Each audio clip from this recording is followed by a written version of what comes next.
right, y'all. Episode 12. Welcome to the D Will podcast. Make sure y'all subscribe to the D Will ENT channel. The Quaylen Will is my lock channel. My vlog channel is D Will Vlogs. That's the channel I'll be on like that. Today we got a special guest. She came here all the way from the east side of Saginaw. So, you know. I came from the north side. Well, she came from the north side. She came from a friend's house and all that. I appreciate her for coming because I've been itching for her to come on the show for a good couple months. About a couple months. You've been on my ass. And she made a good effort. You know what I'm saying? So the episode is called What? Insomnia Intervention. So Katt finna be talking about, you know, insomnia and mental health, trauma, you know, stuff that she's been through. You know me, I'm the host of the podcast, D Will the host, so I'm finna be pretty much listening and get a little intake of, you know what I'm saying, what she's talking about and get my little opinions and stuff like that. By the way, this type of podcast where we can talk about anything and everything. And what she said earlier before the podcast is all about, you know, saying stuff that people don't really want to talk about. And that's what this podcast is all about. You know, expressing stuff that a lot of people don't want to talk about. Like, they be like, I want to say that, but I don't want to say that. They're scared to say that. This is that podcast where we're going to say that. You know what I'm saying? And this, if y'all follow her, y'all follow her on Instagram. Y'all add her on Facebook, Catherine Rivers. She have a lot of shorts, a lot of reels where she talk about some real shit. Yeah. Like, she talks about real shit. Like, I'm talking about she don't miss a beat on anything. We also been talking about doing one for the longest. She's finna be having her own podcast soon too, so I'm gonna make sure I join her podcast whenever it comes to correct you. I already got my own podcast. Oh, so you already, so hold on. So I already have my own first episode with Rock Out Ali, the Thorn magazine. So by that being said, already there, it's established. But I have to have some dental work done, and I have to have some things done before I start. So I'm going to start in May the 1st. Okay. We'll start off with my first podcast coming back in. But that was pretty much an introductory podcast, and I'm glad it happened because it gave them a feel for who I am and what I'm about. You know what I mean? So I ain't negative about that. I hate that I had to stop abruptly, but I plan on having a co-host so that it don't have to stop at all no more. I have my own issues and things that I have to go through, but my podcast is genuine. I love my babies. My babies is my musical artists. And what you gonna most talk about on your podcast, by the way? My podcast. What they gonna be looking forward to talking, like hearing from Katt? Anything. I am the Mid-Michigan representative for Thought for the most part. So we're gonna talk about anybody that's an entrepreneur, anybody that is doing music, anybody that is positive and putting an impact in our community. Just anybody that's doing something for real that I want to put a light on. I want to make sure that everybody that's doing something positive has a positive light on them. Because so many times in life, people do things and it goes unnoticed. And I don't want that to happen. We did music and stuff for years. And doing music and stuff for years. Is it just starting back over? Yeah, start back over, please. Yeah. Do I need to start back over? No, you good. Well, doing music and stuff for years, I had to work real hard to make sure things were seen and heard. So I want to make sure that our artists behind us that are coming up with new innovation and new messages and new music, I want to make sure they have a forefront to come through and be heard on, be seen, to be able to incorporate their music in with other avenues, to have other opportunities of people coming in and seeing them and giving them more of a avenue for them to just come in on, you know, like we came in, we sold CDs out of our trunks. See, y'all like old school. See, we old school. So mention, she said CDs. She said CDs. We sold CDs out of our trunks. We went to any event that was fun and give us a name to go out there and do our music. So y'all didn't have any... We went to talent shows. Like, you know what I mean? Like, these was our things to be seen and to be heard. So was it only CDs that y'all stored everything in? CDs, we had a couple of websites, maybe an MP3 that we stored everything on, and we'd say, hey, let me plug this in for you. You know what I mean? Like, it was so totally different. Like, we didn't have no social media. I started out before cell phone.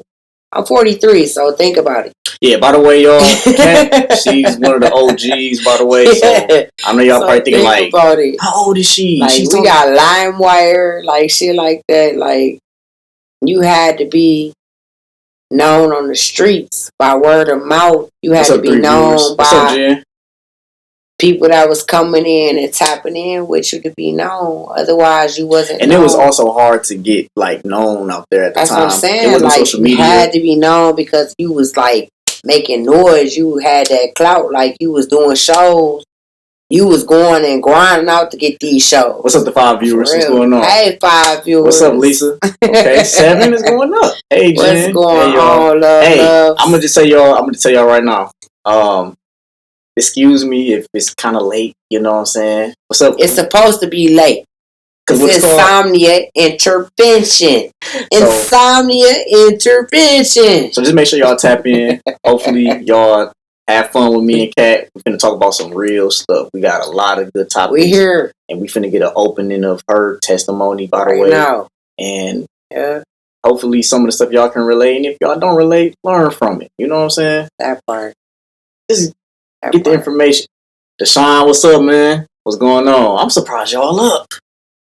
I'm not surprised. That's why I called my man. My man he say, you gonna come on my show? He hit me up real sporadically like that. Like, you gonna come do a show? Don't lie. Because I did. You gonna come get on my show? I say, look, I got a lot of shit going on, because I do. I got a lot of shit going on. And I also appreciate you coming too, even though you got a lot going on. I'm an insomniac, so if I don't got something going on right and I'm very sporadic.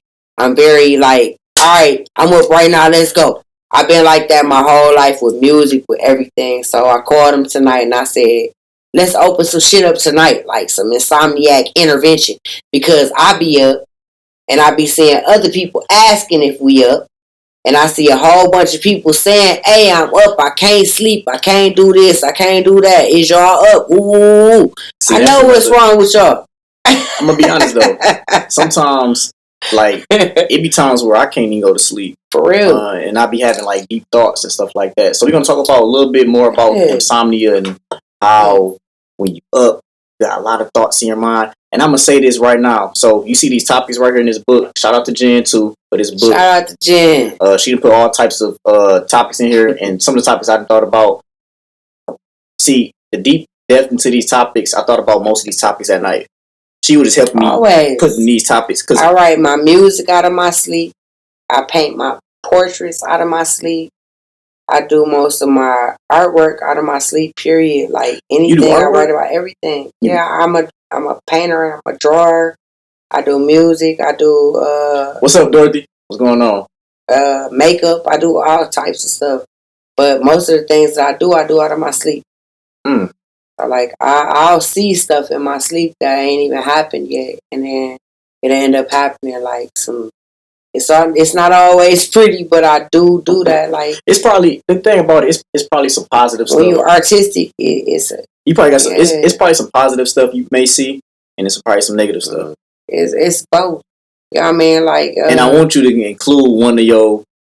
I'm gonna include both of them. Yeah. But yeah, before we even get started, I want to say this. If anything, make sure y'all look at episode 11. For sure. It was a good episode with Swerve and Dre. They did a good job. I appreciate y'all for coming in and also making the effort to really talk about what y'all want to talk about. Because Dre, he wanted to talk about more about Malcolm X, but he didn't have the whole entire have his whole synopsis of because he had it on his phone. He was like, bro, I got the whole notes to talk about Malcolm X and stuff like that. Malcolm X was a powerful dude, and like not from his beginning shit. Like he was red. And we was talking. He was red. He did his shit. He was on his own shit. And on episode he came 11, in with the Muslims, and then he got awakening to be woke. Because he went to Africa and he came back, and that's what Dre said. That's when he woke up and he actually realized that our religion was different, and it was spiritualism and a whole lot of things. Like, you know what I mean? It was different. And then we also said this. He also said that. What did he say about Malcolm? He said that he wrote an apology letter. After his death, he did. Because it was very violent how he wanted to come into things at first. And he talked against Martin Luther King because he was with the politics, and he was with like being civil with things, and he was about I got these guns. But it's like, you know what I mean? Like he was about that. But I was also saying like they didn't like changed. They didn't like people that went to school. All y'all, what's up, Rhonda? What's up? What's up? All the 4 viewers that's on. What's up with y'all? My night owls. What's going on? Hey, babies. But no, what we were saying was that they didn't like talk about him like that, like in the books and stuff like that. And I was like, why they didn't talk about him like that? Because the books was scripted majority of the time by government officials, by school officials, by people who didn't want things to be seen in the raw, truthful aspect that it was in. So why you think they didn't put that in the books? And because it would have not been politically correct. A lot of things that we hear are politically correct. No matter we think it is or not, it's politically correct to the people that are hearing it, because this is how the government wants to be heard. Yeah. It's how they think the community wants to hear it, but it's not the truth always. And that's, you know what I mean? That's the main focus of everything that I do. I try to bring, no matter my Facebook posts or whatever the fuck I do, even though it's funny, you know what I mean? A lot of times I want it to be real though. Yeah. You know what I mean? Like, I fuck politically correct. Politically correct is not fucking correct. Now time. Majority of the time, it's not correct. From the people's standpoint. From the people that's actually going through these things. From the people that's actually experiencing these things. Those things are not correct. They have nothing to do with real society. It's correct in the standpoint of this is y'all's protected society. And how y'all allow things to go down. And how y'all allow things to be seen. But it is not correct in the standpoint of these erratic things that's happening around us. These things we cannot control. These things that we are going through on a day-to-day basis. These things that we have to confront no matter we like it or fucking not. Those things are not addressed in the same way. Yeah. They're not. I've seen people killed by police. I've seen people kill themselves. I've seen people kill themselves with alcohol. I've seen people kill themselves with drugs. Though they may have said these things are not politically correct, they are so. And they are happening. And they are real for our society. These are the things that we are encountering. These are the things that we endure. These are the things that nobody wants to talk about, friend. Right. Like, these is the things that I came to your show to talk about. Like, on some real stuff. We've been talking about a lot of stuff, but I came on here for insomnia intervention. Oh, yeah. For the side camera. The side camera. Yeah, the side. Insomnia intervention. Episode 12 with Katt. We came here on some real stuff. Like, I really want to talk to y'all. What's up, Key Davis? What's going on? Jennifer said they don't put the facts in the books. They don't, baby. They don't, baby. I was there when them books was being written. I'm 43 years old. So, therefore, the beginning parts of the books have been written. The Malcolm X's, the Martin Luther King's, the presidential shit. All of the bullshit. But we was going through the Rodney King riots. And everything else. Finding out Rosa Parks wasn't really the motherfucker that went on the bus in the first place, that somebody went before her that was dark skinned and they wouldn't let her stand for our community. So they put Rosa Parks there because she was light. Like, we learned those things. We came about in an era of things where things was real and it had to be dealt with. But they didn't put that in the books. They didn't want us to see that. And a lot of people say that they woke. But are you really? I'm a light motherfucker. Y'all look at me right now, y'all probably saying like, what the fuck is she talking about? She this, she that. Nah. My mama is a full-blooded black woman. She a Creole woman. Bantu tribe. And the Creoles, ain't they like French and black? Yeah, French and black. In the beginning, but she from the Bantu tribe. Okay. Explain a little bit about the Bantu tribe. The Bantu tribe came from Africa. It was warriors and princesses, voodoo priestesses, things like that. We came from the voodoo priestesses. Our grandmother, Dinah, was a voodoo priestess, which is our true religion from our land that came here and brought us here. She was a slave. And my Aunt Dee was down south. She was they didn't even know how old she was when she died. Like, everybody from the mayor to everybody came to her funeral. Like, she was so old and so wise in the village. But, like, my father is Puerto Rican and Mexican. You know what I mean? Like, it's so many avenues and degrees I can come from on so many things. But that's not even what the fuck the brass tacks of shit is. Yeah. We all come from shit like that. We all come from our own backwards settings. But we here now. And we've been here for a while. Slavery been what it was. Yeah. And it fucked us all up in the same way that no matter where the fuck we came from, whatever kings or queens we was, they deteriorated. I see that on your tattoo too. Queen. Exactly.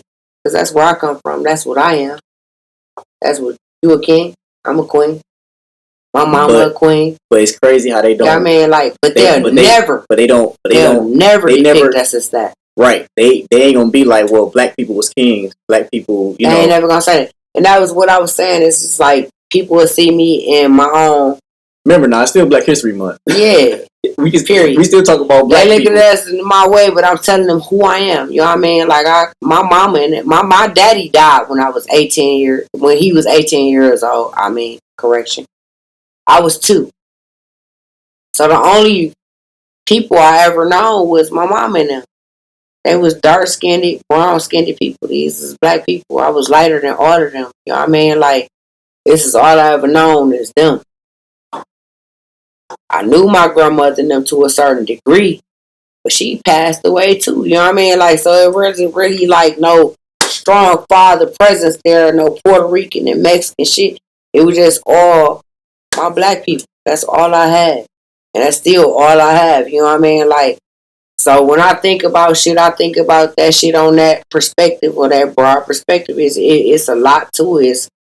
We've been through a lot, man. Like, when you look at us, it's a generational breakdown that interfere with our young black men and our young black women for generations. They depressed. And it's also cool to, like, hey, you know what I mean? They going through things. It's a lot. And like another thing, like, what's up, Jimmy? See, he been in some movies. Jimmy Flair.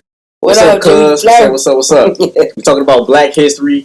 We just having the Insomnia mental intervention podcast right now. I know it's late. He probably like, oh, cuz doing a podcast late. It's cool. You know, we featuring. He said, "What's up? What's going on, cuz?" But no, I was gonna say this. It's kind of cool to have the OG on the show, on my show, my podcast, my panel, whatever you want to call it, because you can kind of talk about things before I was even here. Yeah. It's lots of I ain't see. I only know my timeline here, you know. So, hey, man, I find that to be never a understatement of myself. It's always a blessing, because you have to understand, I started out with probably like 400 friends, family members, all these other things. Like, I'm one of the few that's left. We done buried so many people. Like, when I talk about mental illness and insomnia and things like that, it's things that I done seen that I can't sleep at, that I gotta be up for. It's things that, it's people that I lost I can never replace. Like, I talk to y'all from a standpoint and place where I done been with real solid OGs. Mm-hmm. I done been with real solid people. Just people that gave me things that I could never repay them for. You know what I mean? Like, and it'll leave you up at night to think about the stuff that they done talk to you about, the things that you done seen, the ways that you done seen them pass away. Well, can I say this, Katt? Everything, like, it's a lot. Can I say this, Katt? Is you a overthinker and always do your over? Okay, always. Let me say this too. Do your so when you overthink, is it more negative overthink? Because you know how some people they overthink too much, and they like, because I've seen it happen a lot, and I've like experienced it a lot where people overthink, and I'll be like, no, you overthinking. Like, for example, let's say I'm out with a girl, and I'd be like, I'm gonna pay for your food or whatever. So I pay for her food. Next thing you know, I don't know. She'd be like, let's say I don't even eat my food. Why is you not eating? Just, she worrying too much. You thinking too much, you know what I'm saying? Or better yet, let me give you a good example, Katt. Why you not responding back too quick? I'm taking a shower. Why was taking you so long? I was doing something right quick. Oh, I thought you was doing something else. That comes from a person's own insecurities about, it ain't even overthinking, it's just they own insecurities about how someone will handle them. It ain't even always about overthinking. Like, you may not think about that shit too much, but you just seem like it resembles some shit that you've been through.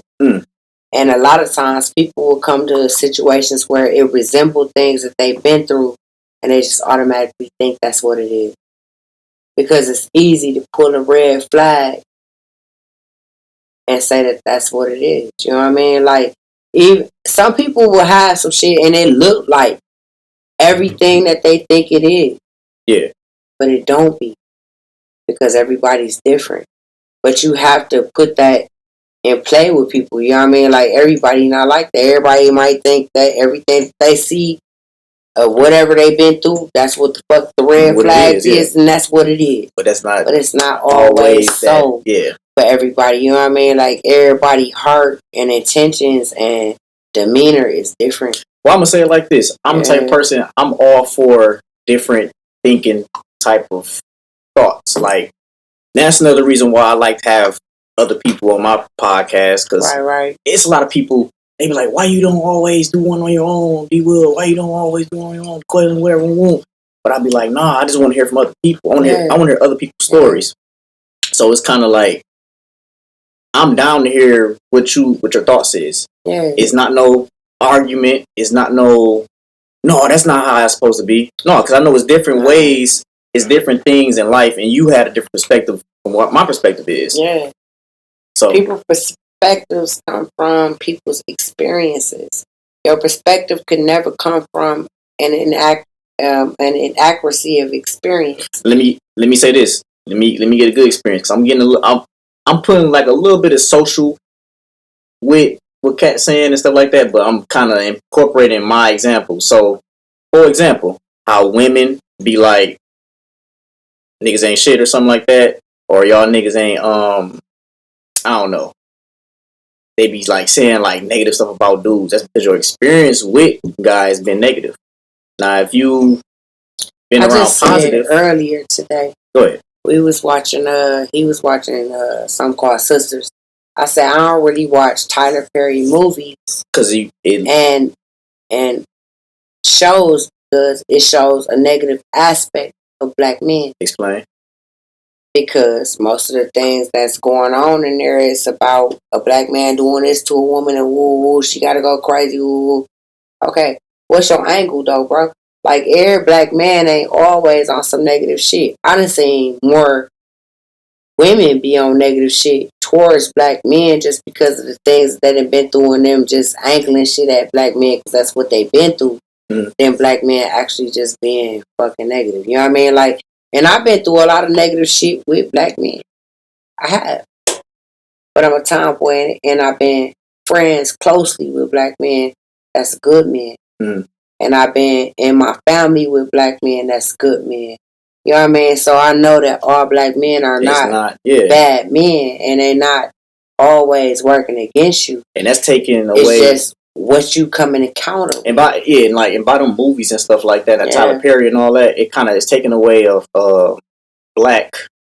It's kind. I don't know how to explain. It's kind of taken away how women should perceive black men. Like, exactly. We not Tyler Perry be on some bullshit. Like, I can really truly say he be on some. I ain't gonna say it's no shit that ain't happening. I ain't gonna say that because some of that shit do be true and it do happen and it's real. It's true, yeah. But it's not always like that. Like, why is all your shit like this? Like it's always that. Why is all your shit like this? Like, why is everything that though? You know what I mean? Like, sometimes a nigga can't be the hero. Like, sometimes a nigga can't be the breadwinner and this bitch ain't shit. But maybe it's like, the way they want the movie to be. Like, but I'm gonna tell you like this. I'm gonna tell you like this. In the last 5 years, probably longer than that, I've been noticing that black men have been taking a standpoint with their children and taking custody and doing the utmost for their children more than these women. These women have been stepping away. Hold on. Jen has said women in general trash men with the quickness because society thinks it's cute. How embarrassing. Society is a motherfucker. and Tyler Perry is a bad representation of society. I'm sorry. He is. And I'm going to say that. I'm going to say that from my standpoint. I think that in aspect he could be brilliant. I think that he have a lot of pull in the industry of Hollywood and he have a lot of good things that he could bring to it. He's a good actor. But why not bring a brilliant light to the brothers that's doing good things? I get what you mean. Why not bring a good thing to the good fathers and the people that, like I said, I know more good fathers than I do good mothers, which is crazy to me from how I was raised. That's the opposite from what I see. I see a lot of I know more good fathers than I do good mothers, and they getting a bad rap and they going through everything from child support to court cases to everything. And I know these men doing more than for their kids and the mama. Well, from what I see, like, it ain't cool for me. I see a lot of positive women, with their kids, and a lot of negative. I hear a lot of deadbeat baby, all that stuff. We ain't get into that. We ain't gonna get up into that topic. That's a whole nother episode. But I know a lot of women that do a lot of things for their kids. I did a lot of things for my kids. My mother helped me and my mother raised my kids, and I know that for a fact that they daddies wasn't doing everything they should have did. And that's what I see a lot in this community. But you know what I'm saying? But a lot of my friends is the daddies that's taking care of the kids, and the mama's not present. And it's sad, but it's true. Jen also has said Tyler Perry glorifies the wrong things for being such a big name. Ooh. He does. He takes on big things that he think gonna be successful, I think. Big things that he think that women gonna catch on. Because women can be your biggest fans.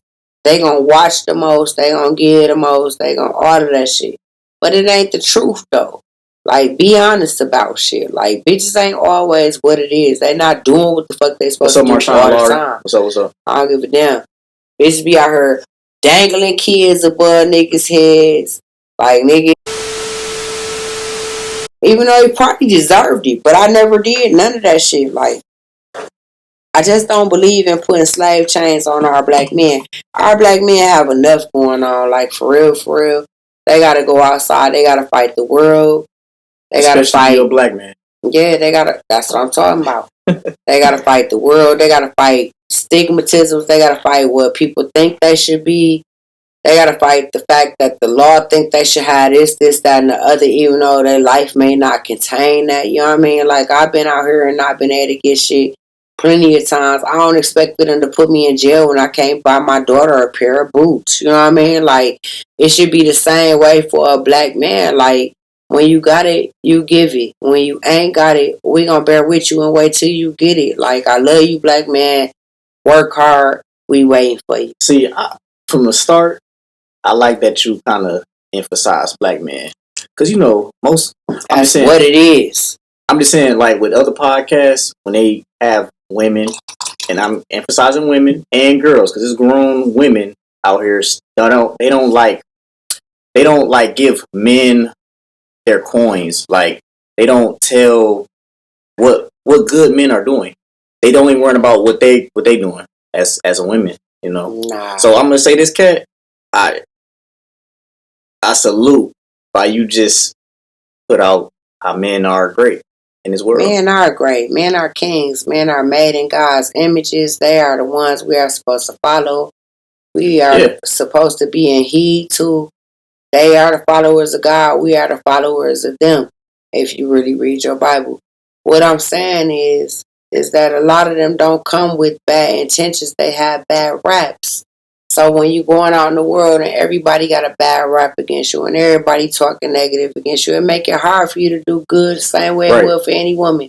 You know what I mean? Like, it's no fucking difference. Like, but I know a lot of black dads I know a lot of white dads too.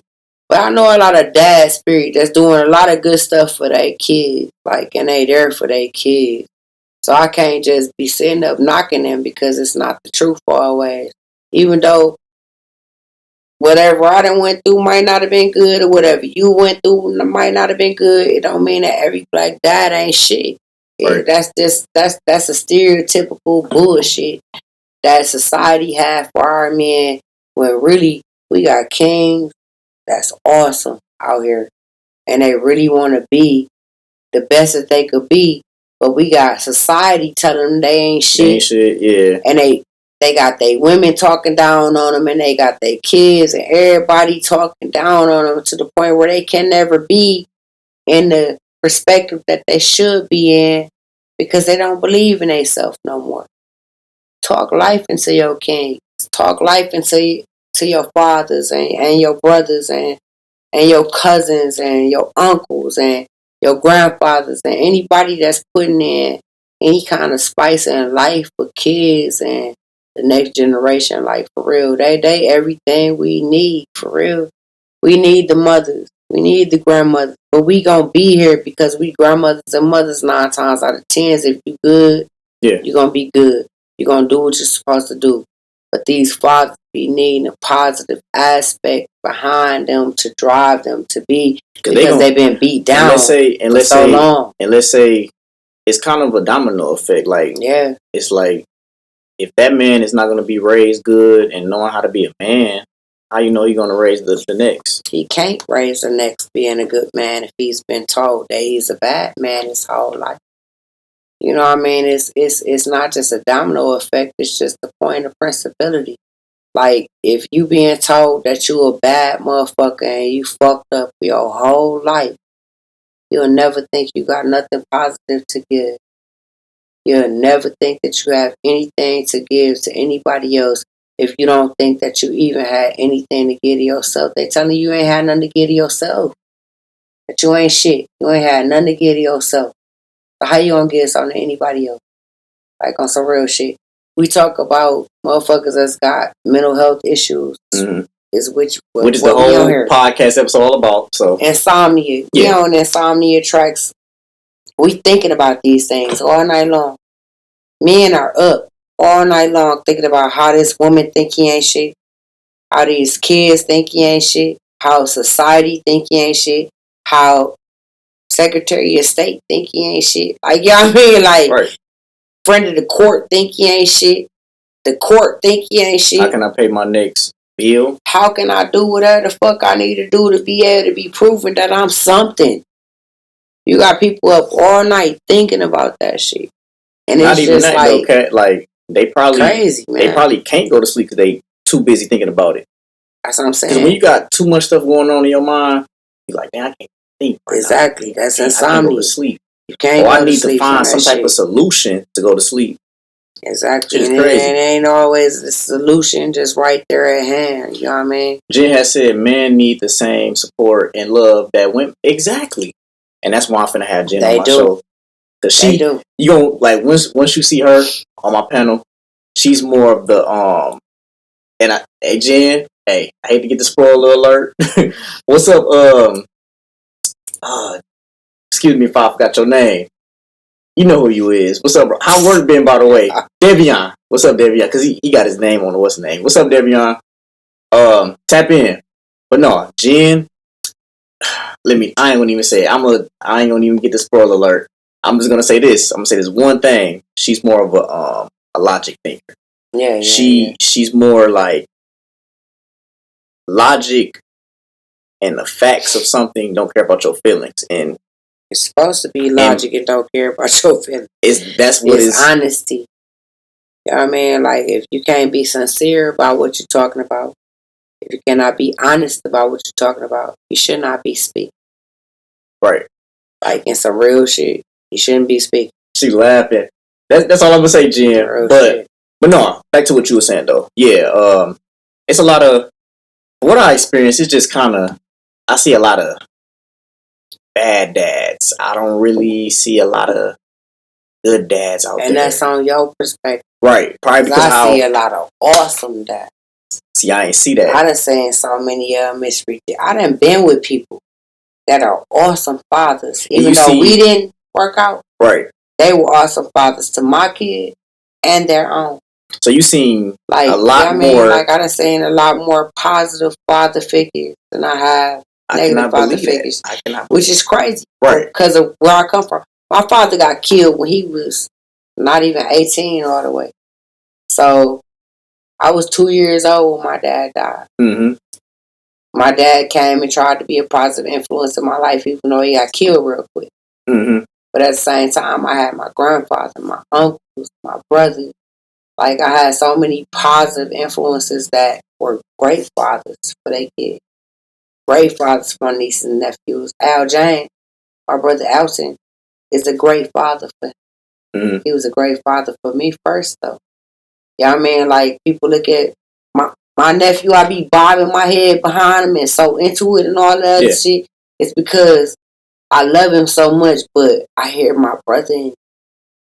I know what my brother instilled in him. I know who my brother is. I know what he instilled in me. I know the impact and the perseverance that he put into me.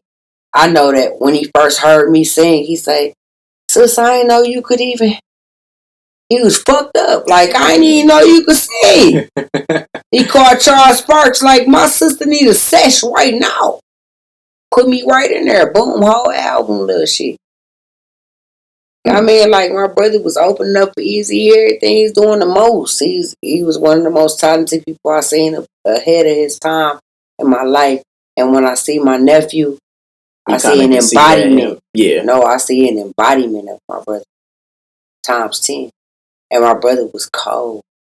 But I see my nephew on a whole nother standpoint and level because he didn't watch his dad giving him that example and then brought it to fruition.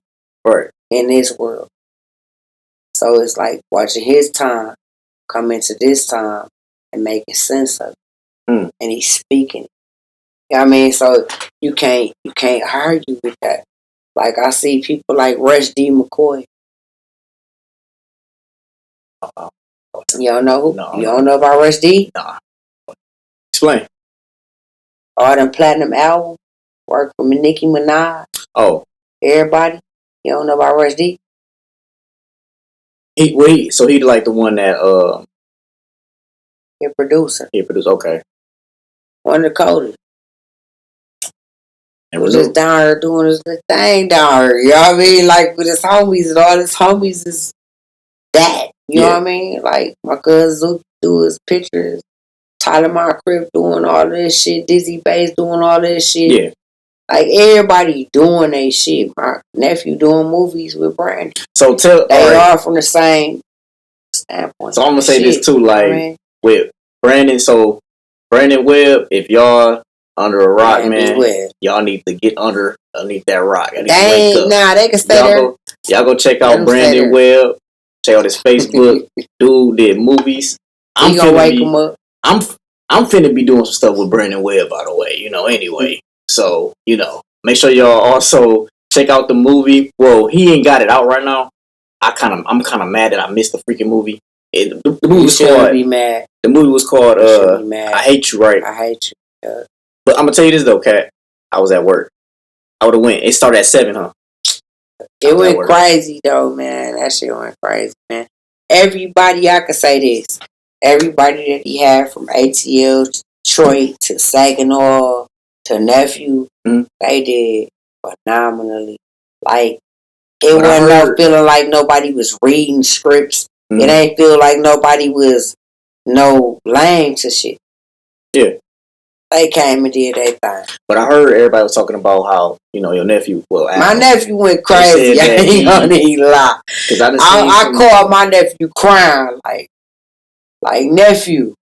I knew you was gonna be that. Cause we musicians, and when you a musician, you get on stage and you do your thing.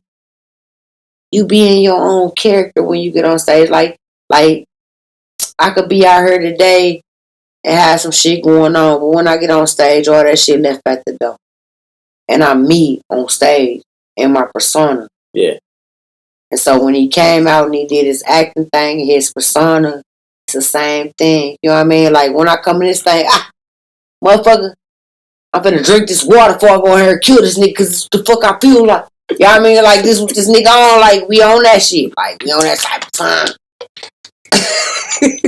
What's up, the 3 viewers going on? Like even though right now, like we on this motherfucker, like, but I'm me though. You know what I mean? Like I'm gonna be me, but when I come to be an actress, I went to Center for the Arts and Sciences. I did music, I did acting, I did everything. So you was very multi-talented. Very, very. My entire life. Ooh, my nephews, my brothers, my mother, everybody did music, did everything. So when we step into that persona, where we scratch that bitch up. So you did scratch the headphone. Hey. But yeah. I get it. I get what you mean. Yeah. When we scratching that headphone up and we out there on the motherfucking different scene and set and we us in a whole nother retrospect, we on another frequency. When you come out on another frequency, then you somebody else. And you gonna do your thing. You know what I mean? Right. Like, it ain't, you may come in and ask me, you say, come in and be Miss Silly. We about to do another retrospect of Color Purple. Mm-hmm. I'm going to say, okay, I'm going to come in and do Miss Silly. But I'm going to do Miss Silly from Saginaw. You know what I mean? So I'm going to come in like I'm rapping to you. Yeah. I'm going to come in on some massive and beating me. Can't nobody see. I'm going to be some whole other shit. Character activated. Exactly. Yeah. What I'm saying is you're going to be on some whole other shit because you're coming from a whole nother standpoint, whole nother retrospect, everything different for you. You coming in where you come in at. So when you come in where you come in at, it's going to come in on a different platform and it's going to be accepted in another principle. You know what I mean? Like my nephew, they loved it. By the way, y'all, Al James. He was on episode 5. I'm gonna put a little clip after I edit the video. I'm gonna put a little clip of episode 5 of Actually, I knew her from him. Yep, because I think you had commented or something. You was like something. And I forgot how it went, but and I was like, "Oh, you Al?" Like, yeah, Miss. I said, "Oh, okay." You was ain't okay, but then again, she's a real motherfucker too. So I'm like, I gotta have you on the podcast. And to be honest with you, you was like one of the fewest, like actually the first people before I even started my whole podcast. I'm like, I gotta have you on here. I'm doing this. Remember I was telling you about like the equipment. I'm like, getting my equipment. I'm telling you, I'm trying to do the same thing. Right. So I'm coming in, looking at your shit, and I'm loving it. Though you gotta help me. Yeah.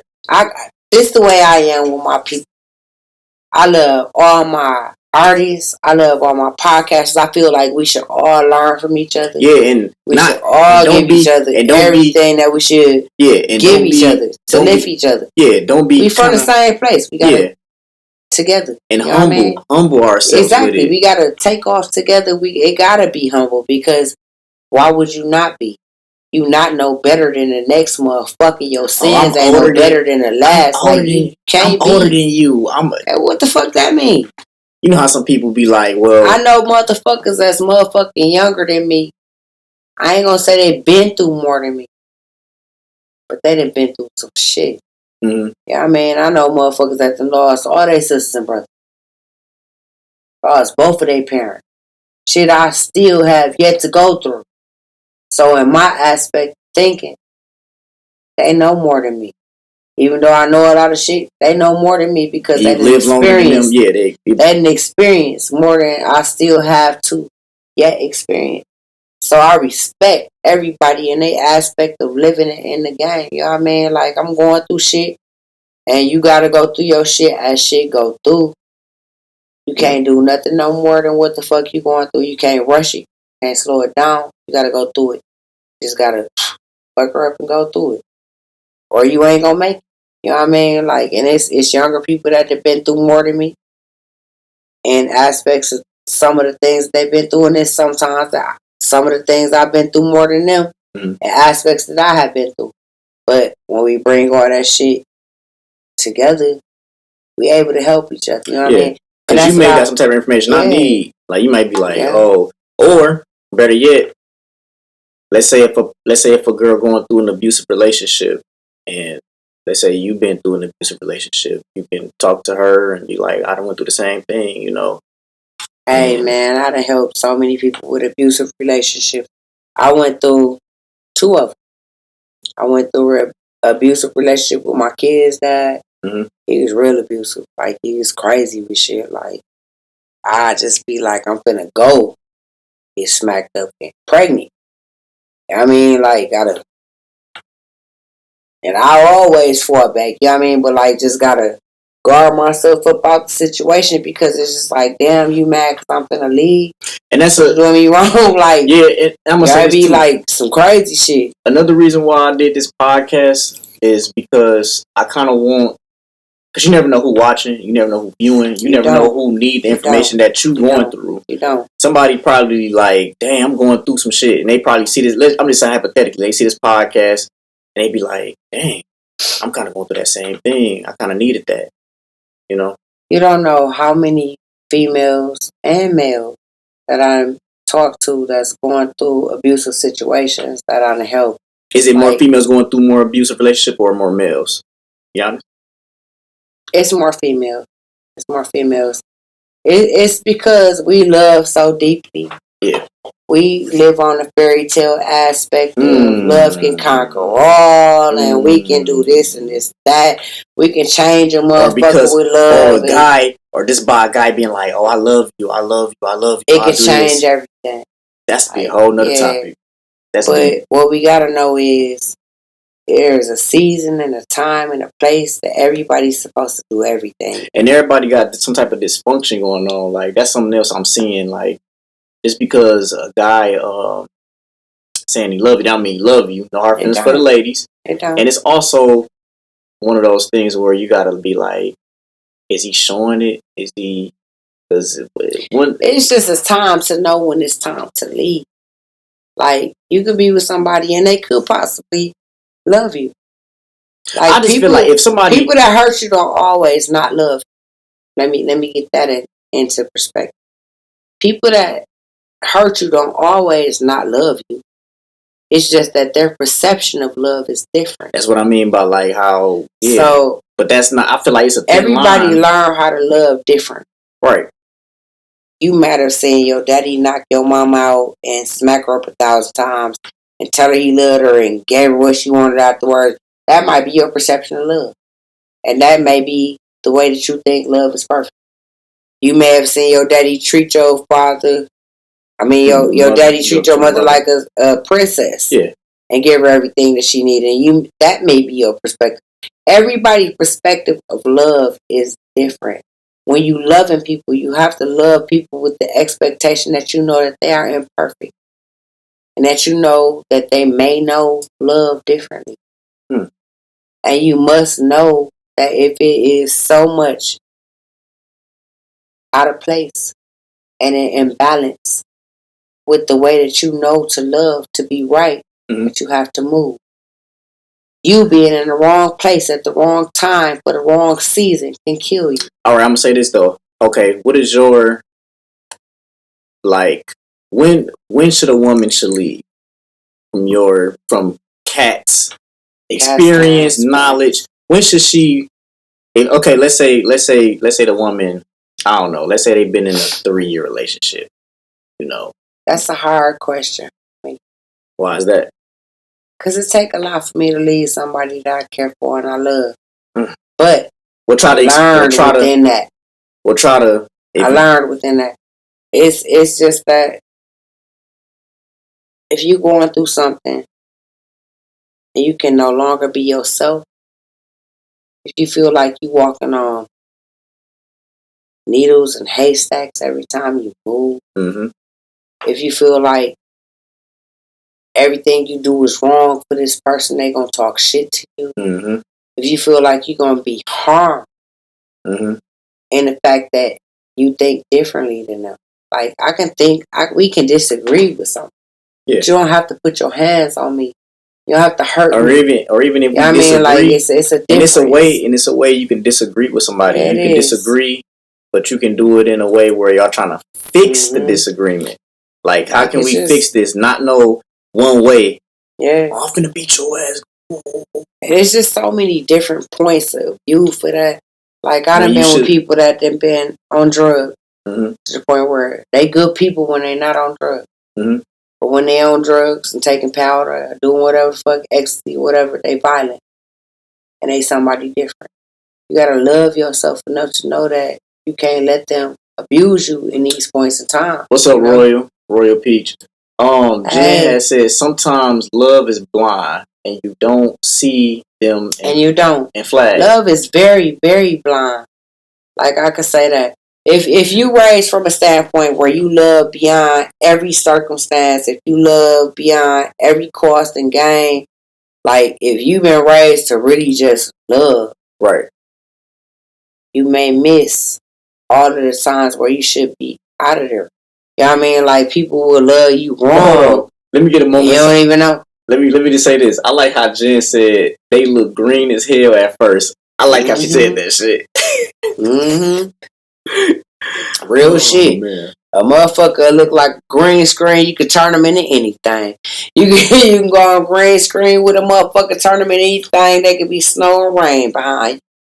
Beautiful stars and quasars and whatever the fuck you put into your retrospect. Jen has said bingo. The reality is not that. But let me say something too, and this is going to be kind of harsh on some women too. Now that we on that kind of topic, I'm going to kind of like piggyback on what Jen said on that comment. It's kind of like when like most, it's going to be harsh, but I got to say it because I hear it a lot in women. It's going to be harsh, but hey, I love my women. I love y'all. But I'm going to say some real shit. You're going to really relate on this right here. I came here to talk to him about my shit. I want to give a testimony. All right, let me fix my mic. All right, so what it is I hear a lot of women, especially with the kids and stuff like that. A lot of them be like, well, I'd be like, so what's the relationship with the father and, saying the kids? Some women I kind of be like, don't even say it may be too much information, but sometimes I kind of want to know what's going on. Some be like, boy, it's not your business. Some they free to tell me. What it is they tell me, they be like, well, his father in jail, or his father this and that, or some just flat out be like, we just didn't work out. We still cool. We still kind of co-parent, but we just ain't work out as a relationship. But I ain't done, Katt. What it is I'd be like, no, what it is, I'd be like, so why the father ain't with the, they'd tell me that, but they'd be like, everything was good at first with the father. You know what I'm saying?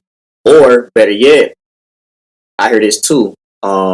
they be like, well, before the baby, he was a good man, but then after the baby, he just, and that's for. I say that so many different aspects to look at that as. What's up, Eli? What's up, the 3 views? But it just kind of like with men, that's fucked up. I don't like how, like, don't play every no man girl. is different, and I can't just say it's just all men. But I know how some men can saying, be in that aspect.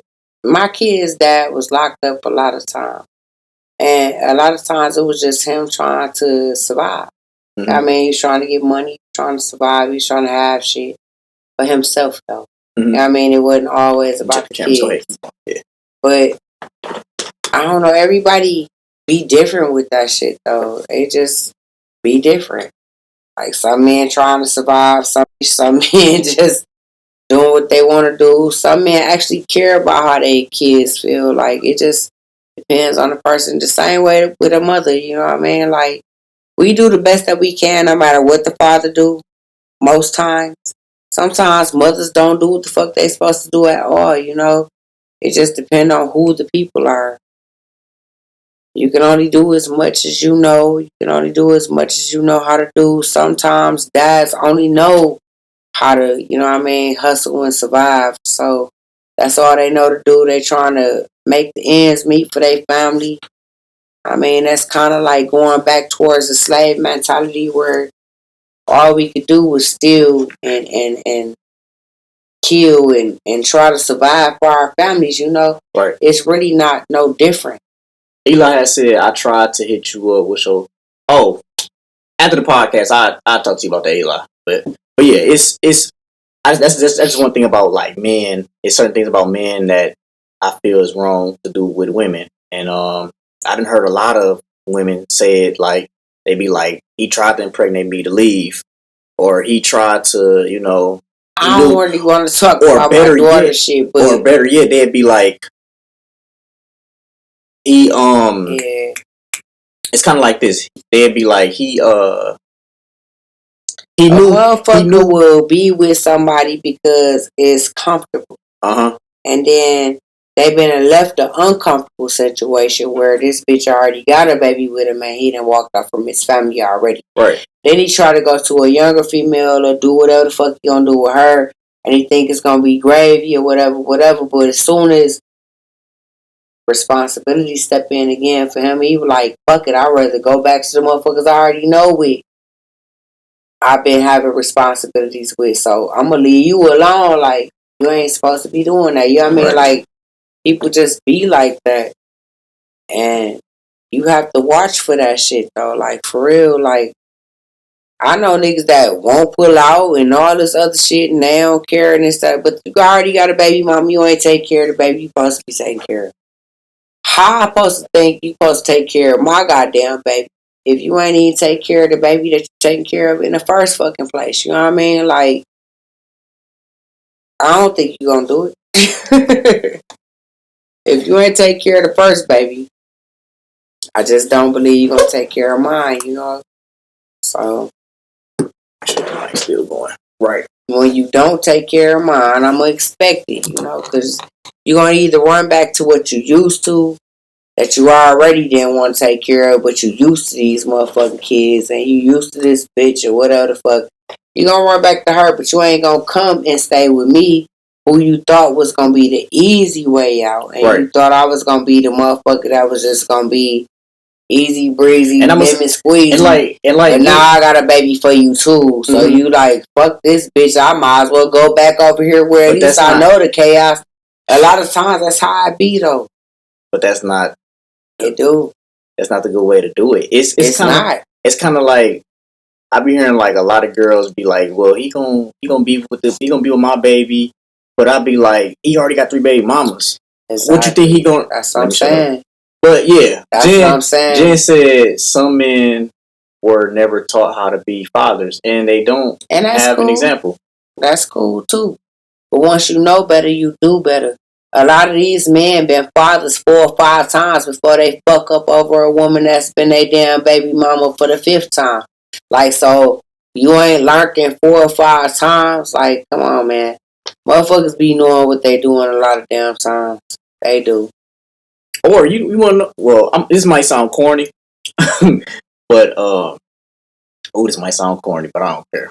Y'all can say whatever y'all want. And mamas being the one too, cause quit trying to trap these niggas with these babies and shit. True. Like, sit your stupid ass down. Quit trying to trap these niggas. You can't do it. They untrappable. If they want to fucking get the fuck on, they gonna go in your face. And they don't give a fuck. They go to prison before they take care of their goddamn baby. Just said I like you, Katt. I like you too. But no, like, it's kind of like this though. Like how I feel about it. It's just damn, my best friend now. Sleep though. No, but no, like what I'm trying to say is this though. Jit laughing. It's just that I just feel like men, they should take more responsibility. And I'm gonna say this corny little thing. I don't care if y'all think it's corny or not, but it's just, hey, this is my thoughts. It is what it is. It's my podcast. It's my expressions. Like I said, this podcast it's for your own thoughts. What you look at it. Either you're gonna disagree or not. But okay, let me just go ahead and say this. How come the females cannot like at least see the man's background? Is they that in love where they can't see at least the background? And even if they're gonna have kids, how come they can't just be like, did you have a father? Do you at least? I get the fact. This is why I feel like hold on. This is why I feel like it kind of gets a little fishy. Most times when people dating, they don't really ask too much about a background. Period. Right, but I'm not this thing though, Katt. I'm not trying to say like, because sometimes I'm just saying just ask them just to see where they come from. I mean, not for a woman asks a man where they come from. Just saying like where you come from. Like, did you have a father figure? What was your? I mean, you get what I'm saying? But a lot of men, I know what you finna say. I'm gonna say this: a lot of men is closed off about their past. They don't even really want to talk about it. They won't tell you much about shit. A lot of men are very secretive about what the fuck they go on with in their lives. Period. A lot of times, men are very secretive about what the fuck they got going on. Mm-hmm. Why? Because they prideful. Mm-hmm. And they don't want you to judge them or think that they're going to be a certain kind of way because of what they went through. Mm-hmm. So a lot of times they won't tell you. Very few times have I met a man that tell me exactly what the fuck he go through. You know what I mean? You got to find your own self. They not going to just tell you what the fuck is going on. And I hate that. You know what I mean? Because a lot of women, I mean, I ain't going to say a lot of women. I know I ain't going to judge you off for what the fuck you been through. I would rather hear about what you've been through so I can know what I'm dealing with. Right. Than to not know what the fuck I'm dealing with on any day. But a lot of men think that if they tell they darkest secrets and that what the fuck they been through with a woman, that they gonna take that shit and use it against them. Well, I say this. I feel like if the woman... And maybe so, because I done noticed a lot of bullshit bitches that do use shit against the niggas. Right. Once they know shit. But can I say something? For real. I feel like if the woman can make the man comfortable to have him really like vent, because if the woman ain't... Like, if the man see the woman always judging him, or she hard poor, or she always got something to say about what he... I feel like a lot of... This is my opinion. I feel like a lot of women make men not express themselves to not even want to take... not even want to tell their past or tell their darkest secrets. I feel like a woman should make the man comfortable enough to do that. Some women do. But if you come into a man and he talking to a woman randomly and he only know of women using it against him, he not going to come out and just be like that unless he already fucking know her. Unless he already knows she going to come out and be accepting to whatever he going to say. Because he's going to be secretive. It's rare for a woman to come out and just be accepting of what a man say and just be sitting here listening to him. Because she looking at what she looking at. It's rare, you know what I mean? Emotional. So, exactly. And women are emotional creatures. And some men are too. Yeah. Whether they want to admit it or not. But which one is more? Men. I'm going to tell you that. What's up, Treasure? What's up? Jen has said most people lack basic communication. Hell yeah. That's Hey, y'all, can I go pee? All right, we go ahead. That's why they love. Go ahead. Go ahead. No, I was just talking. No. Go ahead. No, I was really just talking. oh, you talking? But Jen has said that I'm logically. That's why I say she's logically emotional. So before I even have, I'm logically emotional too. I'm a Cancer. She's so we more logical than we is emotional most of the time. Pisces are more emotional. Ain't they like a water sign? Yeah, we both water sign. But a Cancer usually is more logical than they are emotional.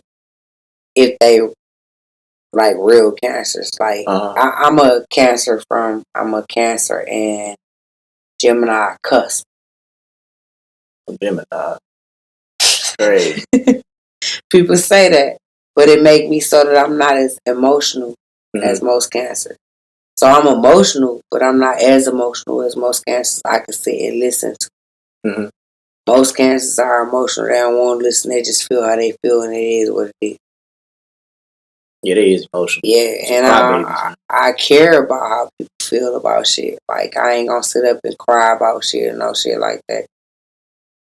It ain't that serious to me. You know what I mean? I want to know how everybody feel about it. So it make me all three. And that's what aspects. And that's how I feel about like my podcast. Is just I wanna know what you're thinking of. I don't always want to be in my thoughts. I wanna hear another side. What happened in your? Well, we supposed to be here on the. Yeah, the Insomnia, yeah, featuring Katt, yeah. By the way, the side camera. Shut up! I ain't scared about the featuring Katt. I gotta go be for real though. You got. All right, I'm gone. That's my camera on you. All right, so we're gonna let Katt pee right quick. But that's real shit. Y'all can't even knock me.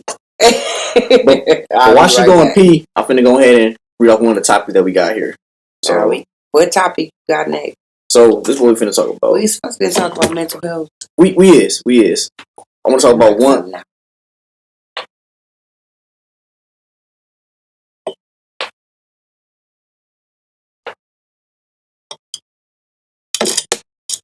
Okay, that was the mic. You good? Good. Is it good? Yeah. But yeah. So I'm trying to slide out the side. I think that's it. Oh, that's it. I gotta go pee. Do y'all see me? It's bullshit. I see you go in that bathroom too. I gotta pee though, so you better move that camera. Close the door. A little bit. Yeah, they ain't gonna close the door. I don't give a fuck. I was talking shit though. I'm coming back to talk more shit to y'all. I don't care for real. While you do that, I'm gonna find a good topic. What you gotta find? Well, actually, this is what I want to talk about mental health. But I got a lot of shit to talk about. But okay, this involves mental health. What? Girls going live talking. Hold on. Girls going. All right, hold on. I gotta get my hair together. I need my goddamn brush for this house.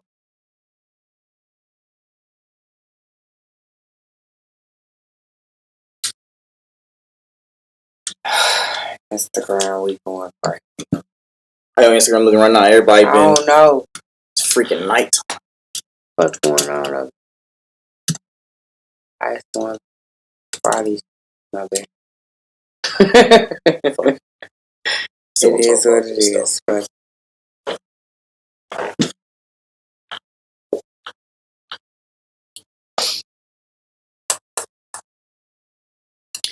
you put on this fat ass earplug. All right. They so heavy. We back on. So yeah, the topic was.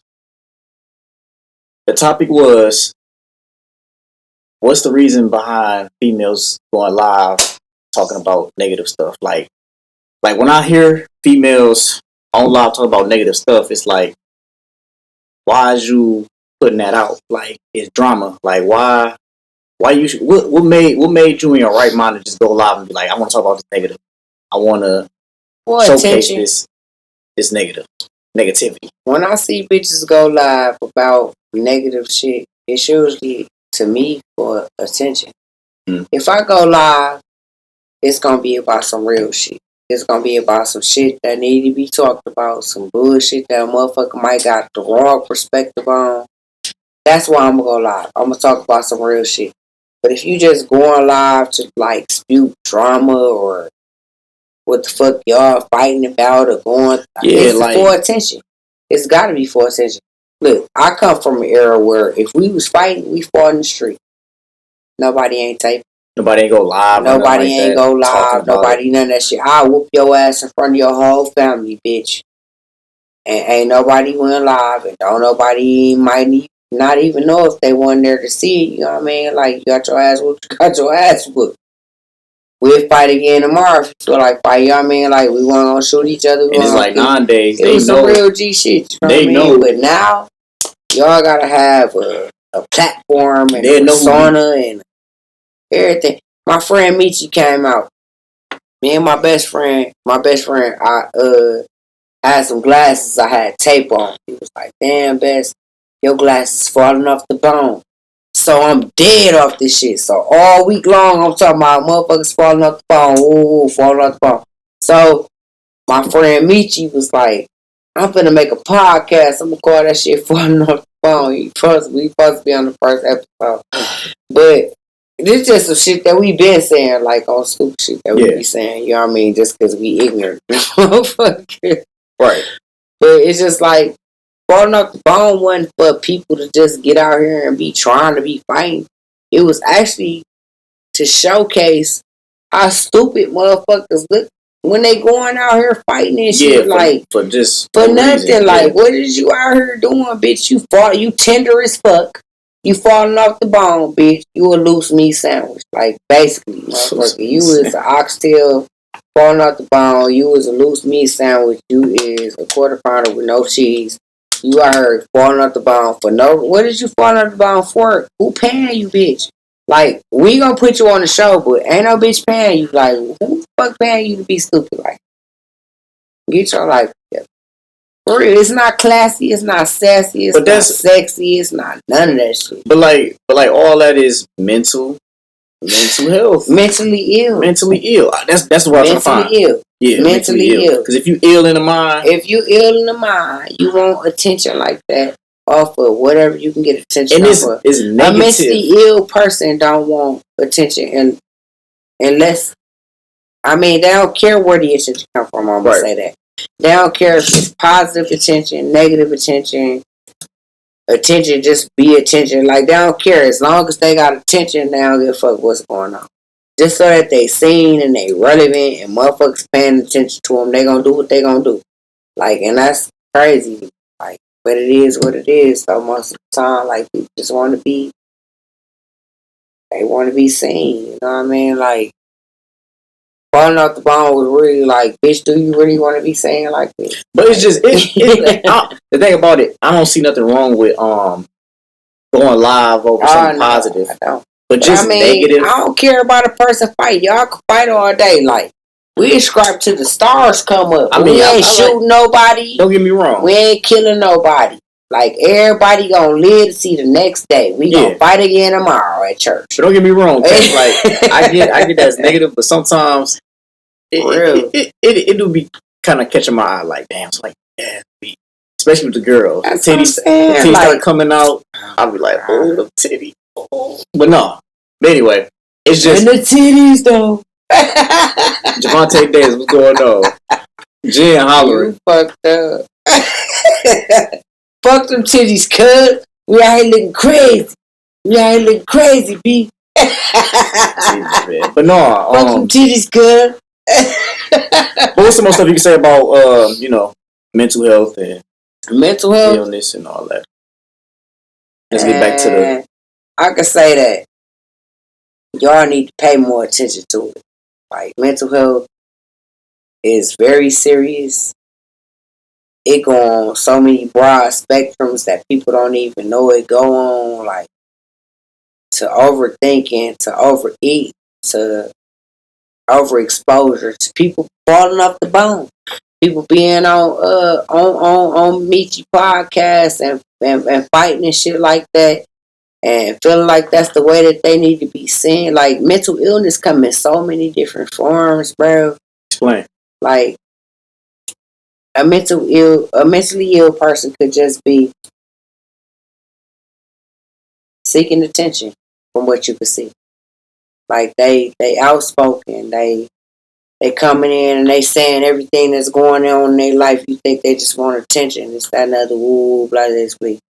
But they could really just be crying for help. Like, you know what I mean? Like, a mentally ill person could be telling you they gonna kill themselves or not telling you shit. Like, a mentally ill person could not tell you nothing. Or they can give you like a subliminal message. A mentally ill person could not tell you nothing. Nothing at all. They could keep that shit. This is what y'all got to know to check on y'all people. A mentally ill person could not say nothing about how they feel. They could laugh off everything. They could be the most positive person in the room. They could be the biggest smiling person in the room. And they could be the person that's needing the help the most. The person that's thinking about suicide every night. The person that's actually acting on suicide every night could be the person that you looking at every day smiling. Every day that ain't saying nothing about them needing no help. They not saying shit about nothing. Because really, a mentally ill person that's really trying to kill themselves, they don't want no help. They're not going to tell you that they want to be saved. They're not going to ask for help. They're not going to tell you that they're about to kill themselves. A mentally ill person that's really about to kill themselves asks for no help. They don't want to be saved. They want to die. Those are the people you have to watch the most. And you have to watch the people that are asking to be helped. The ones that are crying out for help. I like that. It's kind of like, it's both they ways. are there. Yeah. They almost there. Like, they asking for help because they almost to the point where they not going to ask for help no more. They ask for help and attention and guidance and love and all of those things because they almost to the point where they don't care who give it to them because they see it's not given. Like, it's so... And that's what draws down.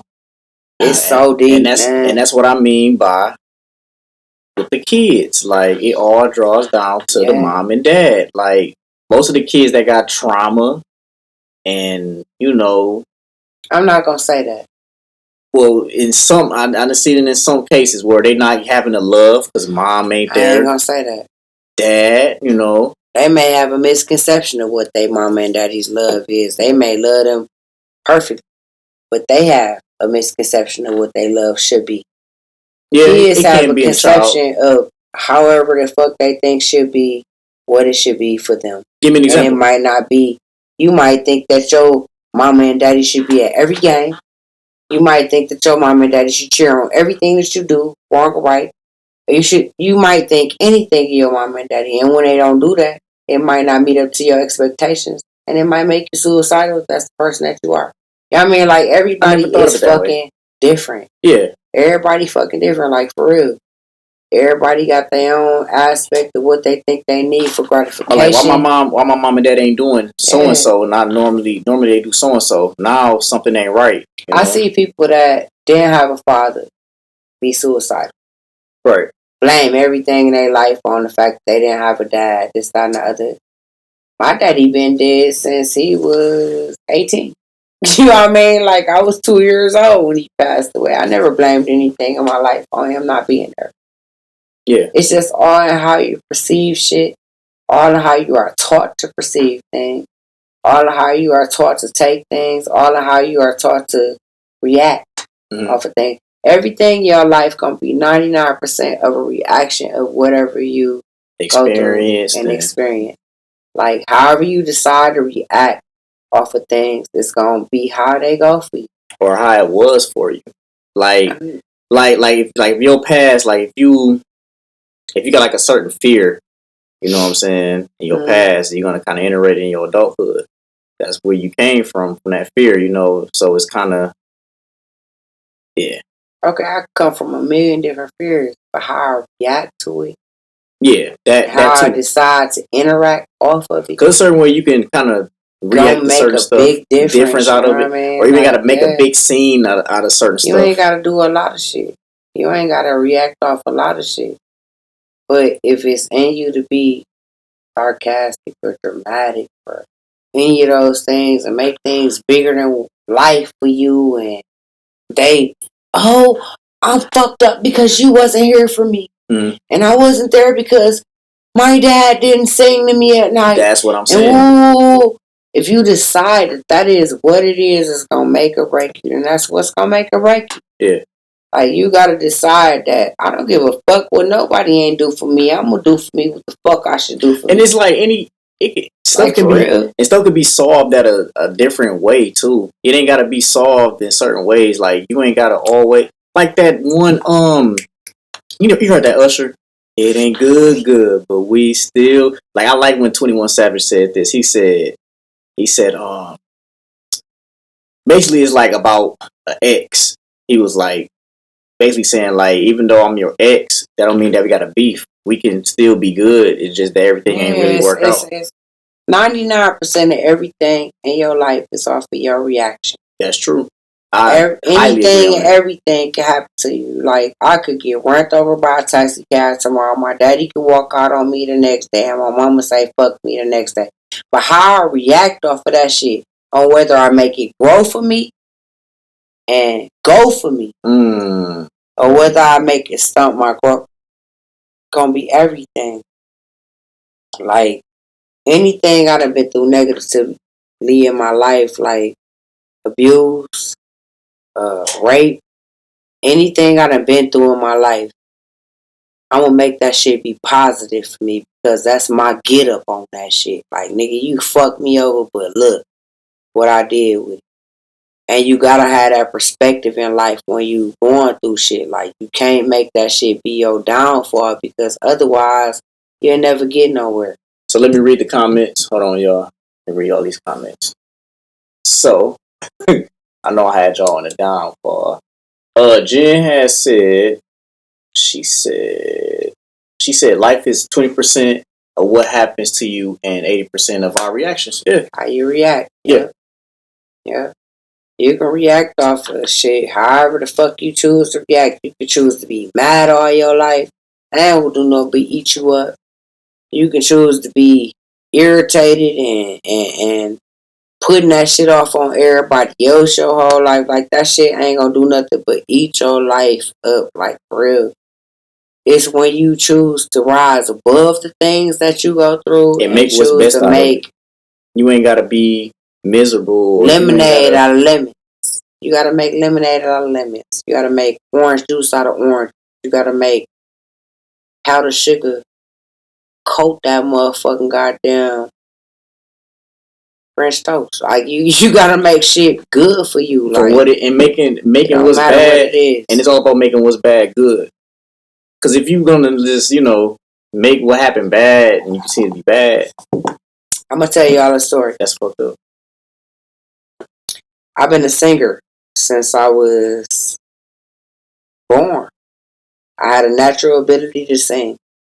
I got with somebody that I didn't know had schizophrenia issues, that I knew was an alcoholic, but I didn't know he had schizophrenia issues.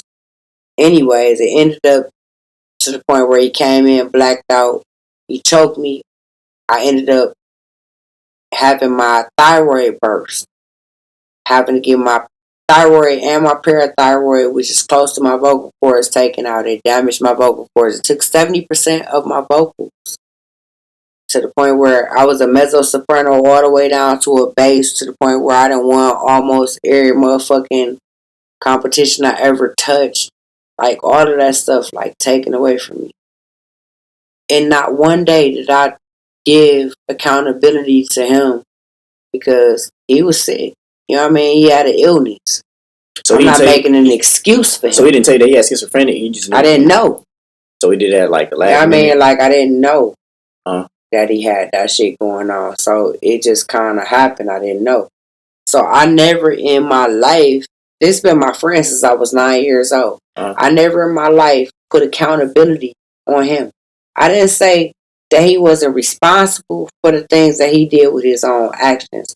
But I did take accountability for myself But knowing that we had been going through some things where it had became physical a couple times, where I knew he had a drinking problem, even though I didn't know he had a schizophrenia problem, I still had to take accountability for staying to see what was next.